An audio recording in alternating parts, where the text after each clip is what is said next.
What's up, guys? Welcome back to the Avarice podcast channel on YouTube.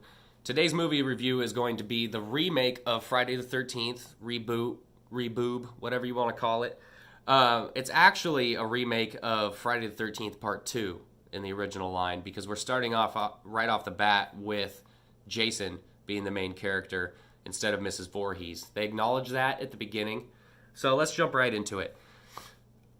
I don't feel it was necessary for them to show the scene of Jason's mom getting decapitated at the beginning. I don't think all that backstory is necessary. I don't think you need to explain so much about yourself, and I think that for a new audience, you're going to confuse the shit out of them. They don't need it. It is enough for there to just be a guy who lives in the woods and kills people with a machete and wears a bag on his head. That suffices. Look at Michael Myers. He's a guy who wears a jumpsuit and a mask and kills people. We get a little bit more detail along the way, but most everything else, motive-wise, is attributed to him externally. It's not necessary to have that backstory killed for mommy driving force. Plus, there's holes in that original story. Logic-wise, it poses too many questions. You just remove it. I don't know if they were trying to appease the diehards who want that in there. I mean, you can comment on this and tell me if you thought that it was completely necessary to be in there. But I thought the backstory of the mom, just cut that shit out. You're expecting the audience who isn't familiar with the story to listen to what the mom is saying and absorb it as lore right off the bat. It's in kind of this black and white. There's rain. I just foresee it not being the easiest thing for a new person to understand to the franchise. Then we have the fact that he drowned as a child. That's what the wrath of the mother was all about, right? Was revenge, it's revenge, but it's not even against the people who committed the act. It's just kind of like a curse that she's put on the lake where anybody who's of this certain age ilk is going to die because her son was allowed to drown by people that were similar in the past. It's prejudice and discrimination at its core. But anyway, so he drowned when he was a little boy, right? And that's what the wrath of the mother was all about. So then the mother goes on this killing rampage, which is assumed in this. If you don't have knowledge of the previous run, if you're just coming to say you were 16 when this movie came out, you've never seen a Friday the 13th, and you just watch it, you're not going to know that she went on this whole rampage killing all the counselors in the camp prior to this interaction that we're seeing at the beginning with the final girl where she gets beheaded. So, again, just leave it out. But after she gets beheaded, you see Michael as kind of like a teenager. He's wearing jeans and a button-up shirt, but he doesn't look like a full-grown man. He walks up to her, and I think he takes a necklace from around her neck. And it's like, okay, so at what point did Michael come back to life? How long was he drowned for? And why is his mom so fucking upset about it if he's back? Did she not know he was back? Like, I'm a little bit confused about, like, the timeline here. A lot of shit in the Friday the 13th movies do that. It's just not as clean of a storyline from the jump. So anyway, we have that. Now we fast forward, and we've got kind of the second mini-movie. The first mini-movie within the movie is that opening where they're trying to explain the entire past during this rainy... Anyway, now we go to the first group of generic kids that are just there to die. And they're out camping. They're looking for a field of wild weed, I guess, that they're planning to sell and strike it rich. The odd part about this movie is that I find this first group of characters to be more interesting, more charismatic, and have better dialogue than the ones that we catch up with later that are in the main bulk of the movie. So we've got the kind of ADD over-the-top guy. He's obsessed with everything, can't stop fucking talking. GPS, glow sticks, and then mentions when he gets rich he's going to relax. Yeah, fucking right, bro. You got the hot chick who's in it just so we can see your tits.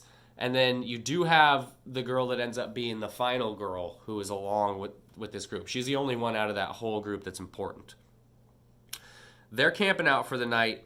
The dude with the bandana and Tiggle Bitties are going to fuck. So Nerdy Dude needs to kick rocks. So they send him on his way. He's listening to Sister Christian and rocking out, and he stumbles upon the weed field. And he's sitting there looking at it, and that's when he looks up, and we get our first glance of full-grown Jason. And he looks badass. He just looks like a big, burly motherfucker, and he's got the bag on his head. We're going to old-school Baghead. I would have been fine sticking with Baghead for an entire movie. But I also would have assumed that there would be a sequel to this by now, which there hasn't. But you see Baghead, Nerd Dude panics, and Jason fucking straight up sprints at him and takes this huge swing with the machete. And I think that's when the title runs, the title screen. I might be wrong. And you're like, oh, fuck, the shit is on? Like DDP in The Devil's Rejects. Is the shit on? Oh, the shit is on. Anyway, so we now catch up back with the couple that's fucking in the tent. And it's pretty funny. She thinks that the nerdy guy is out there watching him, which, duh. You guys told him to shoo because you're going to have sex.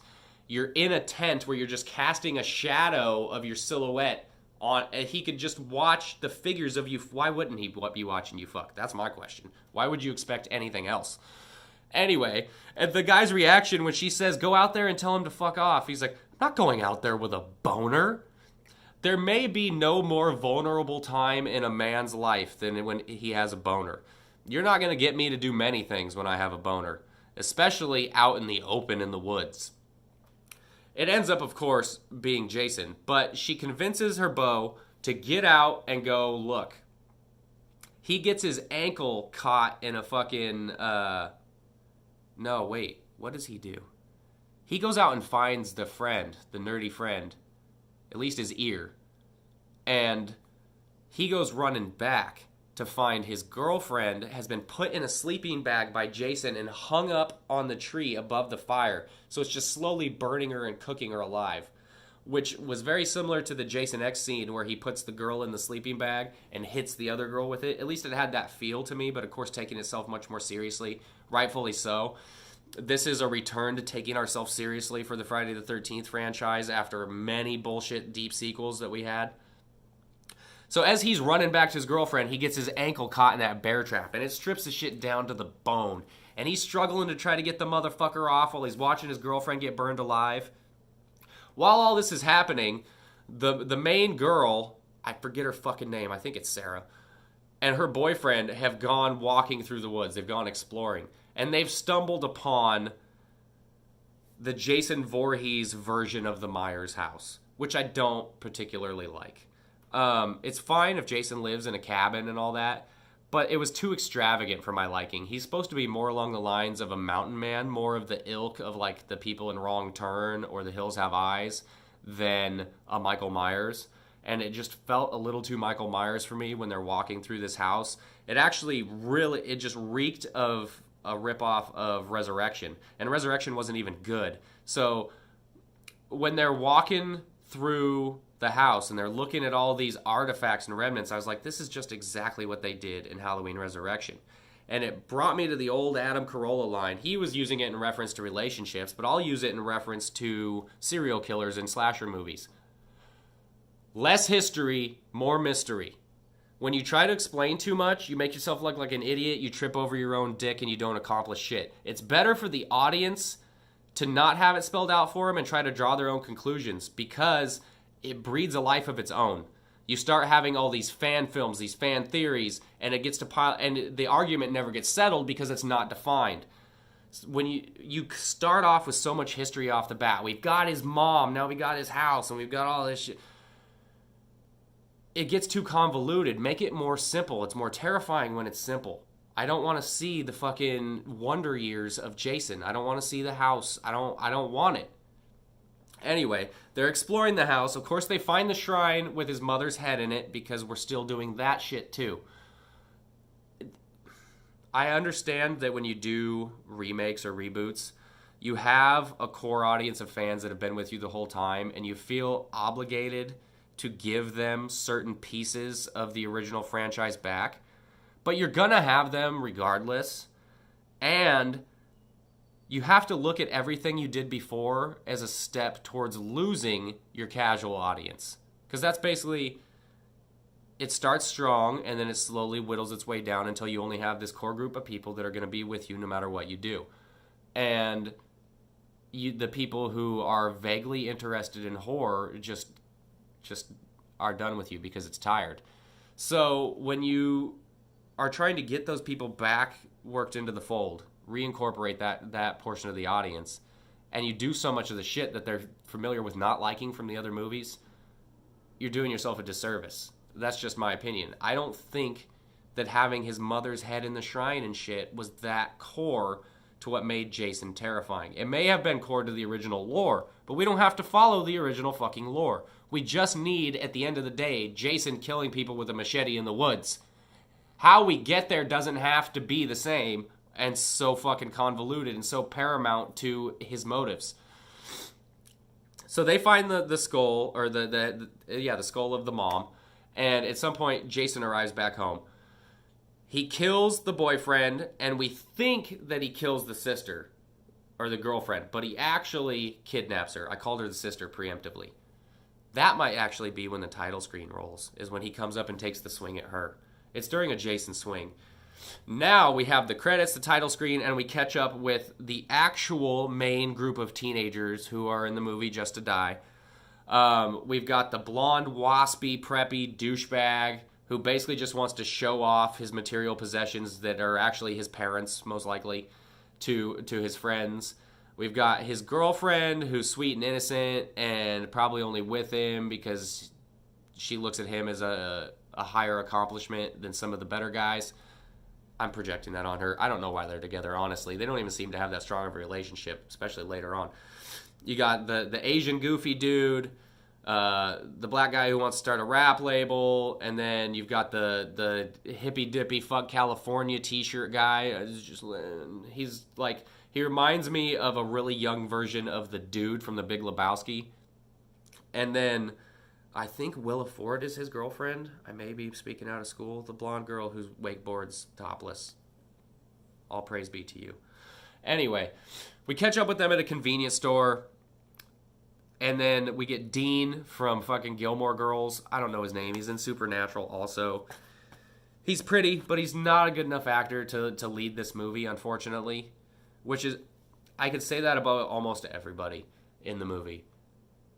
And it's, if you look at it, this is a well done enough remake and just horror movie in general to have gotten a better response and probably gotten a sequel, especially with the credit that and reputation it has, having already had a run of so many sequels before. I thought that this deserved one, but what really hurt it, I think, was the casting and the acting. The story also. I know that those are major portions, but they were just off, barely enough. They were still good, but they needed tweaked some. I felt like the waspy blonde douchebag guy wasn't quite hateable enough. I felt like he wasn't going hard enough in the paint and selling it. I felt like Dean wasn't quite believable as the rugged leading man. Fuck, I wanted to say leading man and I came out with mean. The hot final girl wasn't quite there. She wasn't of the Neve Campbell, Jennifer Love Hewitt, Jamie Lee Curtis status. It was all just a little bit short of where it needed to be to really send this into the next realm. We have, so Dean is playing the brother of the girl that we just saw with Jason. She's been missing for a year, and he is in the area of Crystal Lake trying to find her with flyers. He has an interaction with the blonde douchebag. Fast forward, we end up back at the blonde guy's house. It's this gorgeous fucking cabin on the lake. It's not even a cabin, it's a mansion on the lake. You know, a place where it's like, oh, we have a boat dock down there, and just go down the path to the tool shed and use the service entrance. And the brother, Dean, ends up there because I keep calling him Dean because that's his name is in Gilmore Girls. My wife used to be obsessed with that show, and so that's what I know him as. I can't remember his character's name in this fucking movie to save the life of me. So we're going to go with Dean. Dean ends up there because he doesn't realize it's the same people, and he's looking for his sister and posting flyers. The girlfriend of the blonde guy invites him into the house knowing she's going to start some shit. At this point, she's already she's hooking herself up to the cleat that is the dock of Dean. She's disconnecting herself from the blonde guy very gradually and slowly. No sudden movement, so nobody knows what's going on until it's over. And she's reaching over and she's grabbing onto this new guy very subtly and covertly. So she invites him in. This causes an altercation between the blonde guy and Dean. And I get it, because I would be both guys in the argument. If I had had a problem with this guy at the store and you invited him into my house, we have problems. If I'm just looking for my sister and you want to be a fucking asshole to me, we also have problems. So both guys seem somewhat justified in this argument. We end up with the Dean guy and the blonde guy's girlfriend out walking in the woods looking for his sister. While they're gone, another floozy who was just waiting for an opening beds down the blonde dude, and they're fucking when Dean and the girlfriend come back, and she's knocking on the door. He doesn't seem to give a shit. Like, there's no real acknowledgement that their relationship is over, no argument, no strife. It's just all of a sudden they're broken up and they both seem to be fine with it and nobody discussed anything. It's really odd. Some of the kills in the movie are pretty good. I really like the portrayal of Jason. The scene where he gets his mask is kind of throwaway, except for the fact that that's where he gets his mask. That character's throwaway, just there to be killed. I do like the epic kind of Myers-style scene where he puts on the mask and we've got this, now he's in his final form. Like I said before, though, I wouldn't have minded if they held off on the mask until a sequel. But they never got a sequel, so in the end, I guess it turned out okay. Plus, you get to have that great marketing shot of him wearing the mask. You don't want to mislead people. I get it. That mask is Jason. But Baghead works, too. I really like the Baghead. There's that great shot of Jason when he's standing up on the roof outside. He's standing outside the window watching the blonde guy and Tig O'Bitty's fuck. There's a lot of goodness involved there. At some point, they end up finding the sister. They break her out. We're in this kind of underground Halloween 6 / House of a Thousand Corpses labyrinth. Again, too extravagant for what I think of as Jason. I think of him as being much simpler, out in the nature, not having this vast labyrinth of tunnels and all this fucking equipment and house and a sink full of dishes and a bed with a headboard and his name engraved on it. That's just not shit that I picture my Jason having. My Jason. So we'll fast forward to the end scene where she wraps Jason up with this chain and gets the chain stuck in like a mulcher or fuck, I can't even, is it a mulcher? It's almost like Fargo, like a wood chipper. And it slowly pulls him in and is strangling, and he's sitting there getting his head, but it never actually sucks him in and completely gets him. I really think that they were expecting to be able to make a sequel after this. They just didn't hit the casting and the writing on the head enough. I just trying to think of the best kills. Oh, well, of course you've got topless wakeboarding, which is unique. Seems like it would hurt if you fell, but I'll watch it. The dude gets shot in the head with an arrow while he's driving the boat. She falls down, and the boat comes and smacks her right in the fucking side of the head. And instead of having an over-the-top, like, head explode or something stupid there, it just concusses her and disorients her. She's dazed and confused, just like Ben Affleck, Matthew McConaughey. All right. And then she sees Jason up on the beach. She doesn't know what the fuck is going on, and she swims over under the dock. Jason's up on the dock. He stabs through the wood into the top of her head and then lifts her whole body up so we can get another shot of those perfect titties. She's got those little, like, baby toe nipples. I don't mind it, though. I'll still suck on them. And the blood starts dripping down her head, and that's a pretty good kill. The blood looks digital, though. I will be honest. I didn't like how digital the blood looked, but I'll get over it. I'm trying to think if there's any other memorable kills.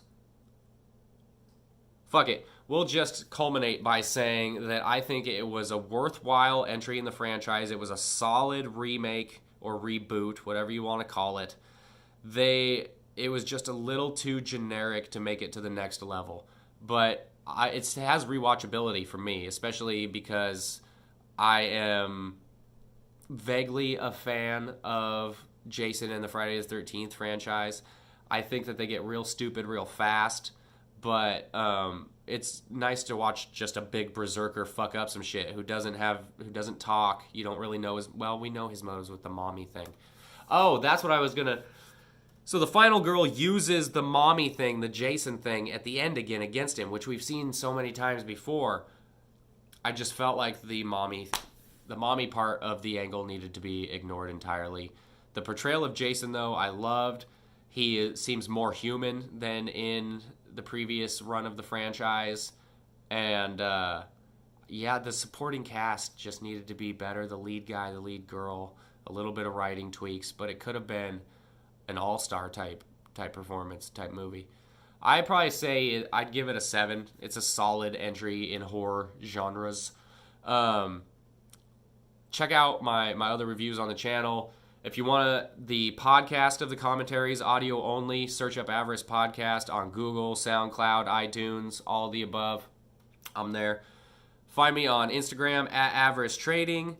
Please like, subscribe, share, comment. Oh yeah, the t-shirt. No Fair Weather, Portland, Oregon. It's in reference to our sports teams and it's a double entendre. We both have shitty weather, and we also have loyal fans. So we deal with the rain, and we stand by our teams. Rain, sleet, shine, it doesn't matter. I'll put the link to this below. I have it for sale up on Amazon. Anyway, until the next time, this is Devin signing off and saying, be easy.